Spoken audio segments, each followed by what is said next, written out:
চাওঁতে 25টা বৰ্ষ অতিক্ৰম কৰিলে ঢেকিয়াজুলিৰ বাৰ্মা ফুড প্ৰডাক্ট উদ্যোগে সেয়েহে ঢেকিয়াজুলি বাৰ্মা ফুড প্ৰডাক্টৰ উদ্যোগত বুধবাৰে দিনৰ 11 বজাৰ পৰা ৰূপালী জয়ন্তী বৰ্ষ উদযাপন কৰা হয় উল্লেখযোগ্য যে 1999 চনত স্থানীয় লোকক কৰ্মসংস্থাপন দিয়াৰ লক্ষ্যৰে ঢেকিয়াজুলিত প্ৰতিষ্ঠা লাভ কৰিছিল বাৰ্মা ফুড প্ৰডাক্ট নামৰ উদ্যোগটো প্ৰতিষ্ঠা কালৰে পৰা ঢেকিয়াজুলিৰ প্ৰতিষ্ঠিত ব্যৱসায়ী তথা উদ্যোগপতি বলৰাম বৰ্মাৰ তত্ত্বাৱধানত পৰিচালিত হৈ আহিছে বাৰ্মা ফুড প্ৰডাক্ট উদ্যোগ ব্যৱসায়ৰ সমানে সমাজ সেৱা আগবঢ়াই আহিছে বাৰ্মা ফুড প্ৰডাক্ট উদ্যোগে এই ক্ষেত্ৰত আজি সংবাদ মাধ্যমত বাৰ্মা ফুড প্ৰডাক্টৰ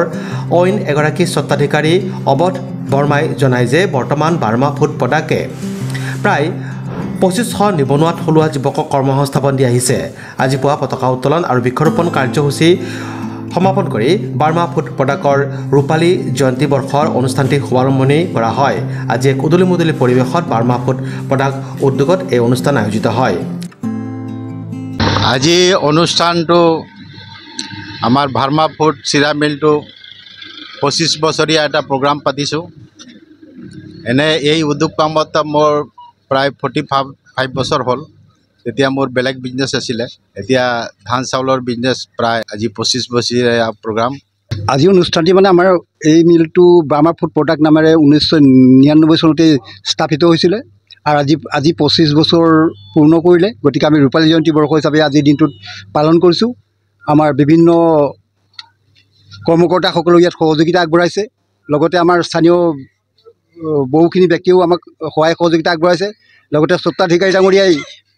যিটো আমাক যি মনোভাৱ দেখাইছে আমি খুবেই সুখী আৰু আগলৈকো যাতে এই প্ৰচেষ্টা অব্যাহত থাকে প্ৰথমতে সকলো অসমবাসীলৈ নমস্কাৰ জনাইছোঁ যিহেতু আমাৰ বাৰ্মা ফুড প্ৰডাক্টছ আজি 25 বছৰ হ'বলৈ গৈ আছে আৰু সেই উপলক্ষে আমি কিছুমান কাৰ্যসূচী হাতত লৈছোঁ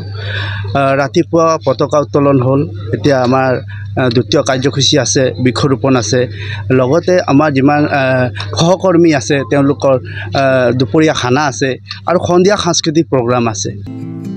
ঢেকিয়াজুলিৰ পৰা Prashanta Baishya report news express Assam